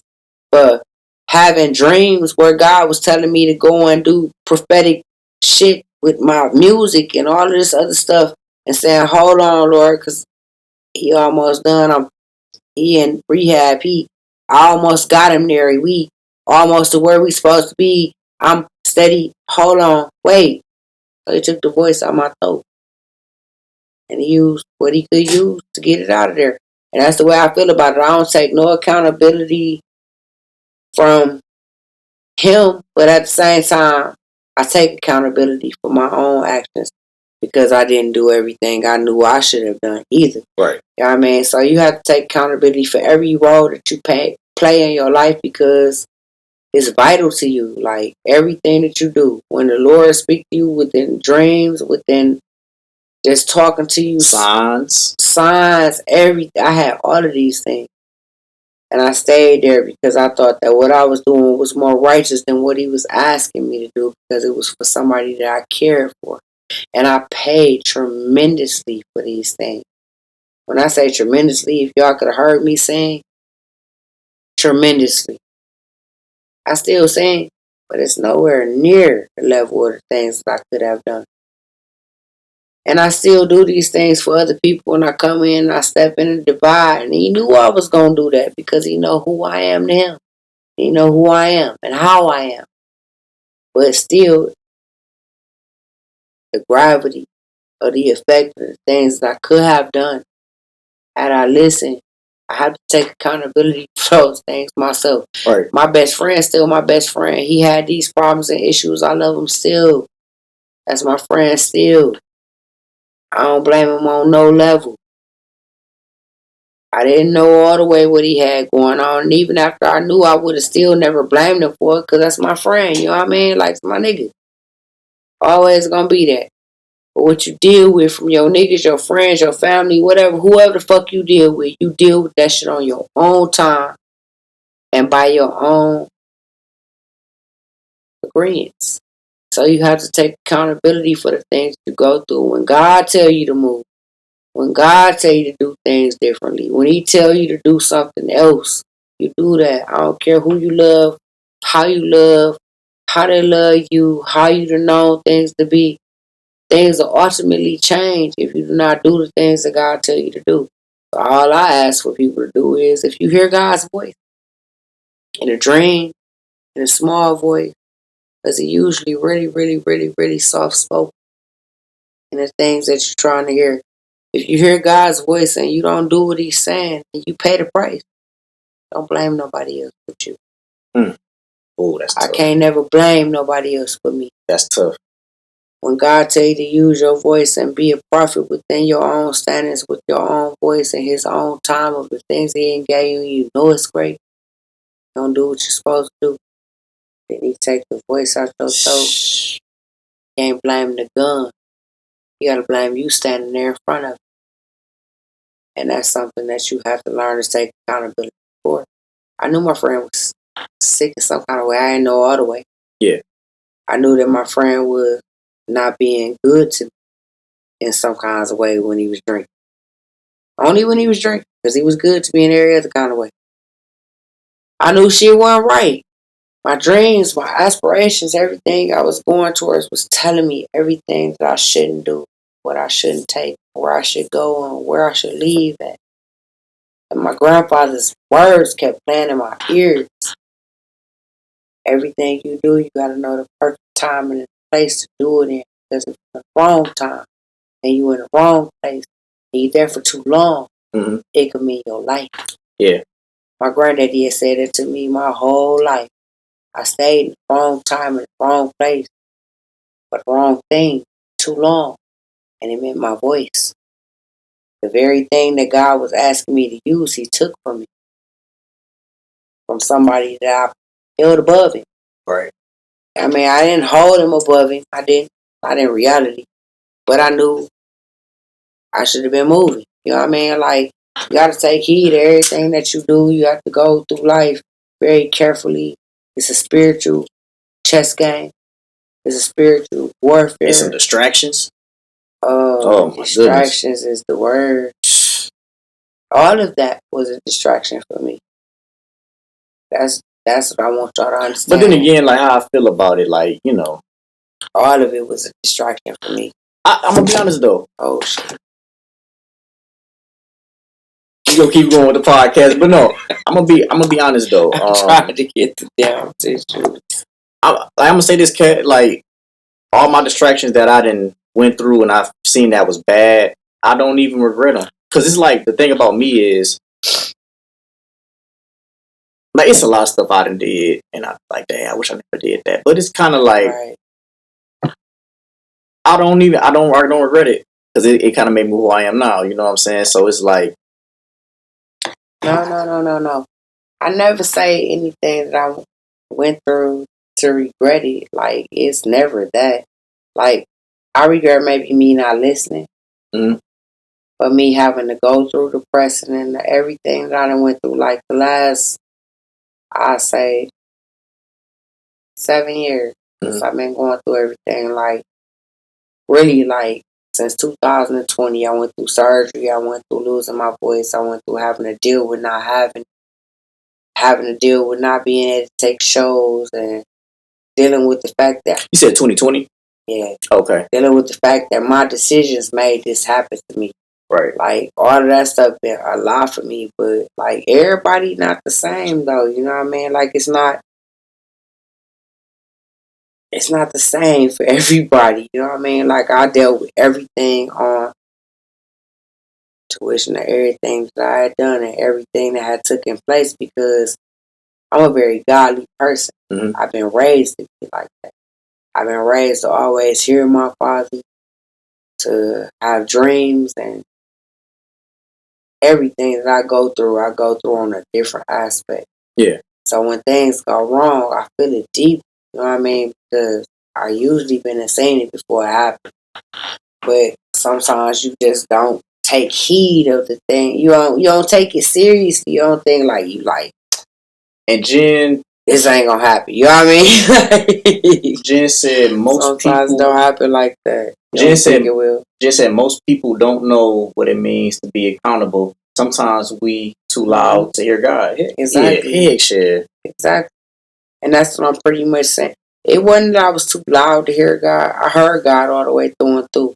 It's just that I thought that I could save this man before I did what God asked. Gotcha. You know what I mean? It's kind of, I get it. And it was kind of like, God was saying like, yo, I ain't asked you to save him. I asked you to come do what I said. So in the meantime of him asking me to use my gift to bring to fruition his word, to gift out my voice, in which I still got like 45% of my voice. That's to like 120. Like I could hit every note and any note that it was. Like, so to lose that much of my shit for somebody who wasn't even... I always tell my kids this. How long was y'all in a relationship? Well, during that time. And, okay, I got two questions. In a relationship, in and out. We was young. Oh, you was young? No, this was like 2018, maybe. Okay. And when did you find out that he had schizophrenia? Did you find out? 2018. Okay. So did you find out like after the abuse, or did you find out like I found out after I got hurt? That's why. And like I had been known by the time it was time for surgery. How did you find out that he had? Who had told you? He might have told you, his or parent. Yeah, you know what I mean. Like, and I knew both his parents. You know what I mean. Like I had helped bury his mom. You know what I mean. Like I've been there through his prison stretches and him losing aunties and like everything he had been through that made him like fucked up. I've been there, but I didn't know he had nothing like that happen to the point where he had schizophrenia and nothing. But you have to really like check into people because you never really know what people are really going through. And just don't, you know what I mean? Like, and you can't blame them because they sick themselves. You know what I mean? Like, and I can't blame myself And for not knowing. some people can't help But I themselves. can blame myself for hearing God not listening. You know what I mean? Like, so with me, it's like so many different factors to that shit. Like, yeah, it was crazy. Like when I had to go through surgery and I went through the shit and I realized, like, damn, my shit not the same. Mm-hmm. Like my shit ain't coming back the same. Like I then went through a year that like let it rest, let it this, let it that. Still, ooh, and I'm like, oh, Katt. Oh, I'm like, that hurt. Like I've been singing my entire life, whooping everybody at this shit. Like, and that shit just like not coming back, and I'm just like, damn. God told me this, that, and other, and I'm hearing in my head like 1,000 times, and I'm asking him, like, Lord, I open my vocal cords, like, Lord, I asked you all the way into surgery, like, I prayed, I gave everything to this, everything, like, I tried to help this person, like, right. everything, I done gave everything to everything. Like, why you can't restore him? And all I could hear in the back of my head is because it was disobedient. Mm-hmm. And like that's a lot for people to handle. Like a lot of times, like when you hear the Lord telling you was disobedient. Like I told you to use your gift for me. You was disobedient. This man here drunk and crazy and going through shit and you singing for this man. He love your voice. Mind you this. Like he's sick still right now because of that. And he apologized a million times a year. And this is still my friend. Yeah. That's, you know what I mean? Because I know he was sick. You know, it's still my friend. And you didn't know he had schizophrenia. And I didn't know. And he, because this is the favorite, like one of the most favorite things about me that he admired. That demon that was on him admired. The fact that he could admire that and make me feel type and take it away from me. You know it's what I mean? Kind of like what it's the just fuck? Like, it's kind of, yeah, like I get it. It's just like you gotta watch people and like I believe a lot of times mental illness and schizophrenia and shit like that come from demons. That look upon people that have gifts and talents and beauty in their lives, and either they come into it and be a part of their lives, or they come into other people that are a part of their lives, take away. And I done watched it my entire life. I mean, like I got schizophrenia and fucking manic depression and all that shit like throughout my family. Yeah. These people, the most of the people that had this shit in them, when I say talented, couldn't nobody fuck with them, couldn't nobody touch with them. They was not touched. Most of the people that are the best musicians, the best artists, the best people that are talented, the most respected, the most well spoken word people, they go through the most pain. They the most mentally ill. That shit crazy. Per se. Yeah. They the most tortured. They the most everything because like they Michael Jackson. Like Michael Jackson, you know? They hold God's gift. So the devil on them so hard. Ooh. So when the devil on you so hard, it's gonna come. It's got to. Like it's crazy. Like I was coming into doing my podcast and doing like everything that I've been trying to do within the last few months, and it's just been so much stuff like coming like back to back. Like it's just gonna come. You gotta expect it. You gotta work against it.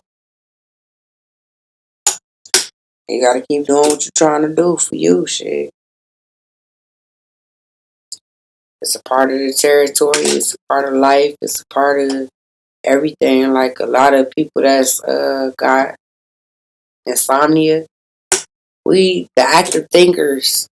We the people that think all night. We the people who thoughts run. We the people who wake up with poetry in our heads. We the people that wake up with art in our hands. Like we the people.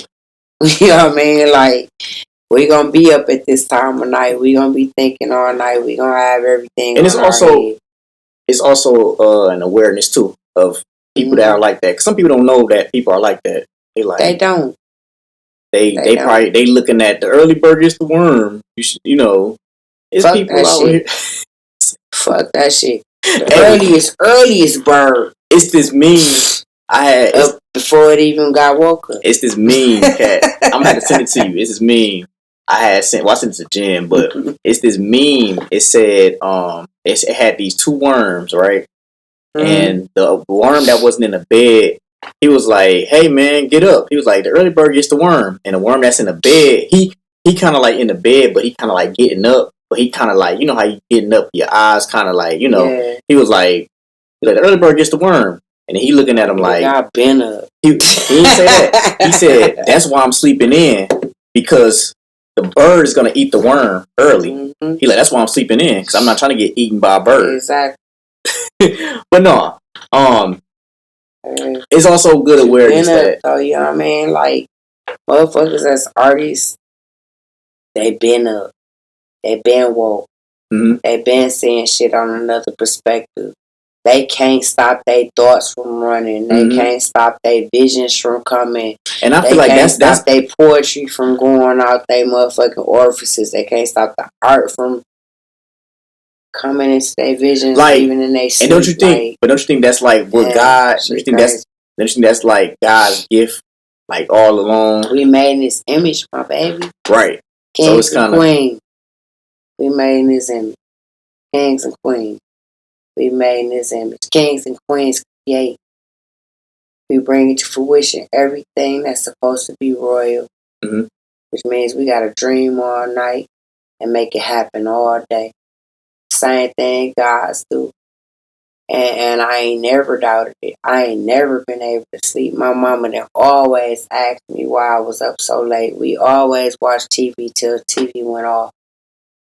We always was up right and writing and waking up with poetry in our heart and music. You know what's funny? That came my mind. Gotta happen. It's kind of like a cat.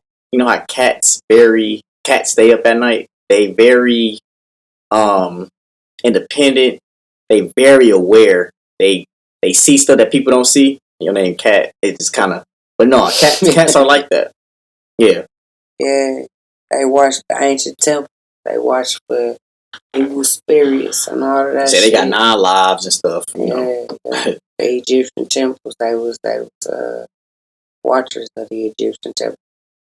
Egyptian temple ran by most. Yeah.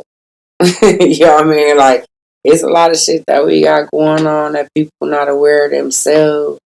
They don't know about themselves, so they don't understand themselves. Like, if you learned about yourself, you'll understand about yourself. You understand why you operate, how you operate on a different frequency.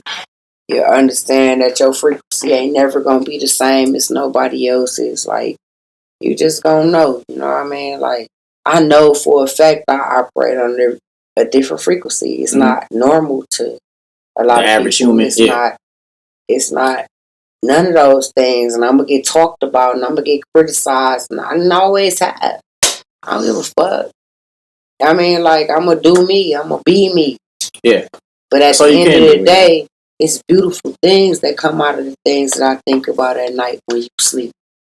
It's beautiful thoughts about the things that I'm thinking about my people when I'm thinking. Even if when ain't nobody thinking. Yeah, even if it's bad things, it's some bad things. But it ain't never bad things when you on a whole nother frequency. It's never bad things. That's true. I'm always thinking positive things for my people. I'm always thinking positive aspects and vibrations for my music and for my poetry and for anything that's going to grow my people. I never have a bad heart for it. My heart is always pure in whatever I do. It's always a good thing. A true king and a true queen that's made in His image will never have a sour thing to think about its people. That's true. That's real. So if you're thinking a sour thing, you thinking some fucked up shit about your people, then you ain't working on God's spectrum. You ain't on this freak. You might as well go ahead and lay down. Yeah, lay on down. Ugh. That's a whole nother frequency. It's a whole nother vibration. I see music in colors when I see it. I see subjects and meaning and prophecies and people, color and vibration, frequency that other people will never see it on. Because that's Yeah, the God you gotta, in me, and that's the God in you. Because When you gotta you have, see it too, you know what I mean? Like, yeah, because you gotta have a certain mental to feel. So, like, it's kind of like the analogy of like you gotta have a certain maturity. You gotta have a certain maturity to do certain stuff. Like you gotta have a certain tolerance. Like you gotta have a certain I can't say maturity. I can't say maturity because a lot of people in the Bible weren't mature yet and really learn much and seen. You gotta have a certain wisdom of experience to see things. When you get experience, you start to see things. You have wisdom in things that you can't get from nowhere else. True. You know what I mean? Like I go through shit and I done been through shit that people could talk about, but if you ain't ever been through it, you can't really talk about it. I mean, they can talk about it. But you can't talk. You can't be about it. You can't be a God about that shit. I get it, yeah. You can't be a God about that shit. You can't have the wisdom of a God about that shit. You can only talk about what you hear. Just talk about what somebody told you. But I'm a God about that shit. I can give you the wisdom and the knowledge that a God will give you about. And it's a difference if you really like. It's a difference when you really went through it than just saying it. Big difference. I've been through a lot of shit that only motherfuckers talk about. They seen, they heard, they watched, they watched on TV. Yeah. I mean, like, I be sitting there like, nah, I watch my niggas noodles get knocked out. I watch my people die for real. I watch my motherfuckers commit suicide for real. I watch mental health work out on the negative aspect for real. I watch my people be on Insomnia for 18, 19 days. They kill themselves for real. This what this episode about, be Will. Look at it. You be on here talking. I be out here living. It's a big ass difference. I ain't saying you ain't ever went through it. Yeah. I ain't never saying. But when you talk to people that been through shit, that been seen almost everything, it's different. Yeah, because like it's different. Because with me, I've been brought up a certain way than a lot of people. I brought up sheltered. So I wasn't brought up. I wasn't brought up in the streets. You know what I'm saying? But at the same time, I like seeing what the other side is too. Yeah, I admire people that been brought up in a blessed shelters. That's a blessing and a curse. Yeah, it can. Everything is really because you know what? I've been through everything that I've been through, and it have been like a curse sometimes. But it made me who I am. Right. And it made me so strong. Y'all are strongest. And so diligent. Yeah. And so out of the box about so much shit that I pity people who haven't been there, who've been sheltered. Because I watch people that been sheltered. That had their mom like and their dad. Yeah. They speak like fools. They not in the streets. And, they speak like fools. They move like fools. They talk like fools. I come to you, I call you, I say what? Who the fuck you got in your motherfucking house? Nigga. Oh, don't I?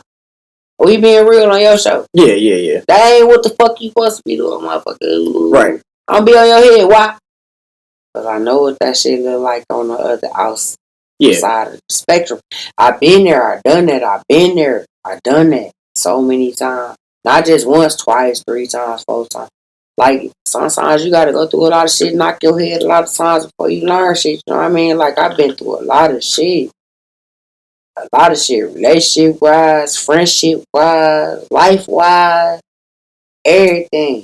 I done went from losing my kids to going through shit with my kids to motherfucking with my parents, my loved ones, everybody in such a broad spectrum of life, of seeing my friends all die from alcoholism and drug habits. and suicidal thoughts and mental illness. My family, my friends. I done buried 327 people. Will. I done sang for free at 237 funerals. I done raised money for 27 people. That's a lot. I done bought obituary for 130 people out of my paycheck for work. Because I love my people. Because I don't believe that no gift that God gave me should have been bought. Right. If somebody coming and asking me to sing for their funeral, I believe that I should do that because I love my people. Yeah. Because I would want somebody to come and sing at my funeral because I love music. Because I do music. Because it's God's gift. Because I should give it back. When I talk about shit that I talk about that shit from my heart. Because I don't know no other place to come from. I just came on Facebook and was like on some experimental shit. Like, I'm going to come and just start interviewing my artists just because I want to give y'all another space to talk to me from and everybody from, and I want y'all to be seen. Yeah. My nigga J Jack just was like, you like since I didn't even know, like, you did that, like, you want to do that? You come on here, woo. And I hate that I had to go through the shit that I had to go through right after. You know what I mean? That hell shit up. But one thing I know my brothers know is that when I come, I will come hard. You know what I mean? Like, and I don't worry about it. But at the same time, I don't like to disappoint because I'm an entertainer. I don't like to disappoint on no level, though. You know what I mean? Like, but when I come, I'm going to come hard. I got my whole 19 people lined up. They ready. I know that make you feel real good though. That you I do though. Through a huge storm and you still. But you know, going through a huge storm and still being solidified on your feet is a blessing from God beyond measure that people would never understand. Yeah, like for real. I left Saginaw. They told me I needed a pacemaker in my heart. They told me a whole lot of bullshit, like I was going through shit. I was overweight, everything. I went to Grand Rapids. Though I was going through bullshit, I was going to Planet Fitness every night. When I got off work, I'm working 3 and 4 jobs. I came back here like 165 pounds lighter. Mm-hmm. Like I did all that on my own. And I never even did that shit like so publicly like that. You know what I mean? I just did it. Right. And I still ain't where I want to be, but I'm still a long way from where the fuck I was. You know what I mean? Like I had diabetes. I had high blood pressure. They was telling me I needed a pacemaker in my heart, like all types of shit. Like I was going through everything. Do you got some of that traits in your family, or was you like the only one? I had like diabetes on both sides of my family. Okay, now it makes sense. Yeah.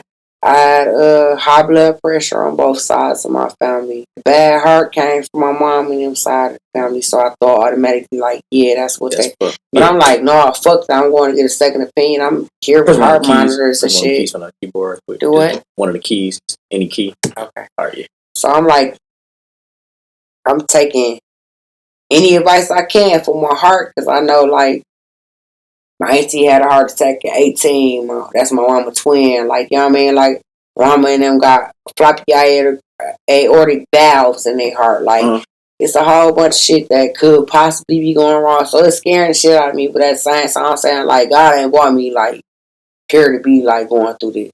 Right. So I'm steady, like, pushing. At the time with a motherfucking man, though. Yeah, as you're trying to please a man and love him. And it's my husband, so I done took classes. We done took everything to get everything. And that's what you're supposed to do as a wife. As a wife, I'm doing everything to save my marriage, but at the same time, he dating transsexuals online. Fuck. So I gotta come to the fact that he ain't even motherfucking being honest about this shit. Like, he's still lying about shit, like all kind of shit. Even though he came back and admitted the shit in recent days. All this time, he trying to make me feel like I'm delusional about saying the shit. Which I'm knowing I'm not. You know what I mean? Like, I'm going through every fucking thing. So, like, When I tell you I've been through mental shit, like abusive shit, then this shit, then abusive shit again. Like I've been through so much shit that when I say if God for you, can't nobody be against you. If God for you, can't nobody be against you because you can go through so much stuff to the point where you feel like you can't breathe. Mm-hmm. Like to the point where you feel like everything just at its wit's end and it's over for you. And God will come through and give you a whole new aspect of life. It'll bring something else to you that you ain't even know you had. It'll make you push through. He'll give you opportunities. He'll open up doors. He'll give you everything that you ain't even think you was possible and capable of having. It put you in rooms that you ain't think that you was worthy of being in. And you do it at the right moment, at the right time. Yep. Oh. Yep. And he can shake ground that you ain't think you could ever step on. Like he cold like that. My daddy cold like that. And I'm going through stuff right now where it's crazy. Like I'm going through stuff right now that's crazy. Like my mama, her twin, and they best friend was the three people that raised me. And like they best friend right now is going through stuff where she going through it. Like shit crazy right now, man. We've been going through it for the past week. So, like watching my aunties and my mom and them all go through that shit with it, like I'm hoping she go through it and I'm praying because that's what they taught me to do. Her and my mom and her twin, they taught me to be faithful in God. Yeah. Believe in. Trust in them, resurrection, all that stuff. They Jehovah's Witnesses, so they believing in a whole nother aspect of the realm, you know what I mean? Like, so I believe in all of that stuff and I'm trusting and I'm praying to the high, but it's hard. It's hard. It is. So I'm doing the best I can, but like, and like we talked about on episode 11, you gotta have that faith. It's faith. Got to. Faith is even if it's as small as a mustard seed. And that's what Swerve was talking about too. He said even if it's as small as a mustard seed, it ain't gotta be, but a mustard seed so small. It's small as one of these on my eye. Y'all see that? Very small as this right here. The smallest one on my eye.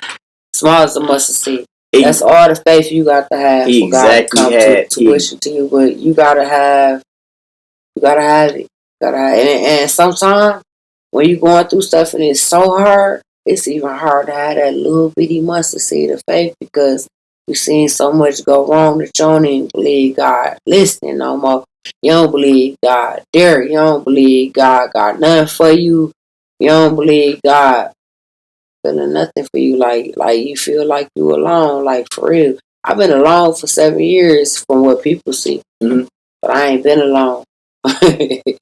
I ain't been alone. God been sitting beside me through the whole thing on the bench.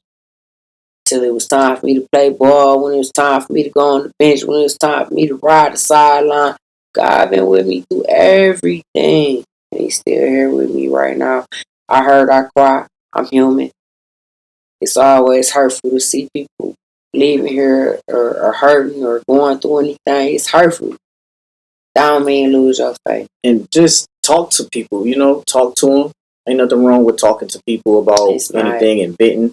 Let the man, if anything, ladies, let the man have comfortability so he can talk to you in a certain way. He can be going through some stuff, anything. Give him a chance to, and stop all that, oh, nigga, you this, nigga, you that. Just listen to him. He listen to you. I'm going to say this. If you got a man that's doing all that, yeah, let him do it. I've been out here without no man to do any of that for me. Sometimes you got a man to do all that. Let him do it. If you're gonna do that, if you're gonna be your way maker, if you're gonna be the person that's under God for you, so you can listen to him and he can listen to God, and let him do it. But if you ain't got that, then just listen to God. You know what I mean? Like I gotta talk to both sides of the fence. Yeah. It's a lot of women out here that might have a man that's trying to do that. Let him do it. Let him be your pastor. Let him be your guidance. Let him be a man. But if you ain't got that, let God be your man until you get that man there and trust him to get that man there. I like you that. know what I mean? I like that. Like, you gotta trust him to get that man there. You gotta take yourself out the equation. You gotta stop looking for a nigga. You gotta stop searching for a man. You gotta stop thinking that you're gonna find him. Thank you. Because God gonna find that man for you. If he wants you to have him, he gonna put him in a place to where he gonna represent you and make it so. So you can't just think that a man gonna be right there just because you want him to be. No. God gonna put him there in the right space, the right time, and the right mind for you. And man is a follower of God. You are the follower of man. So you gotta humble yourself to a man as a man humbles himself to God. If you're really reading the scriptures, cover your head, pray, follow your nigga, and if you following God, you know what I mean, and let him follow God, you follow him. But it's very few men that know that law. If you find one, hold on to him. If you can't find that man, then you look for him. You look for the God in that man. Like, don't go out here looking for a man and what you think he should be. Look for a man and what you think 2 Corinthians say. 2 Corinthians will tell you what love is. He's going to tell you what a man is for you. He's going to tell you what God is in a man. If you can't see that 2 Corinthians in that man, just follow God. And we're going to end it there for episode 12. Thanks, Katt, for coming. For real, for sure. Appreciate it. Yeah. Highly appreciate it. For sure. Make sure y'all add her on Facebook, Catherine Rivers. Y'all look at her reels, her shorts. Y'all look at her stories. I look at all her creativeness, her makeup, her real talks, everything. Check her out, and also check out her. Oh, let me not even steal the show. Where can they find you? Instagram, all the social apps. Find me on Instagram. Musically Amazing, I think it is on Instagram. I don't know all of my names on everything. I ain't gonna even lie. But they can find me on Facebook on 2 pages under Catherine Rivers. I have 2 pages there. I got Katt's Creative Corner on Facebook also. I have more stuff that y'all can join on to when I get actually like active with everything. And then I'll let y'all know. But y'all can find me under Catherine Rivers under both pages. For sure. With Instagram, I'm rarely on here, so I can't even just tell y'all what this name is. It's so sad. I don't be on here enough. It's like me and Snapchat. I don't be on Snapchat as much, but I still put my Snapchat out. You know, I just stopped being on Snapchat. But yeah, y'all make sure y'all follow her. And I can't wait till she get her. Well, she got the podcast going on, but I can't wait to see all the wonderful stuff that's going to be going on her podcast. And hopefully she invite me to her podcast and we can, you know, we can get on some topics and stuff like that. And I join her world. You know what I'm saying? Y'all also make sure y'all subscribe to the D Will ENT channel if y'all want to see the latest podcast episodes. Make sure y'all look at episode 11. We talked about some real good shit there on that side of the fence. And it was just basically like a chill vibe type podcast. Just like how this one was. We barely touched on a couple of topics. We did a little bit, but we just vibed and chilled and just about mental health and having insomnia. You know, thinking. It's night owls out there that's thinking about stuff. Deep thoughts. You know. But anyway, hope y'all like the video. Subscribe to the channel. Like the video. Make sure y'all look at the sneak peeks that I'm going to be having for this one. And also, I got some. I'm going to keep that on the low. I can't be telling y'all my upcoming stuff. I'm going to let y'all get a little surprise on that. But all right, y'all. Until the next episode, deuces.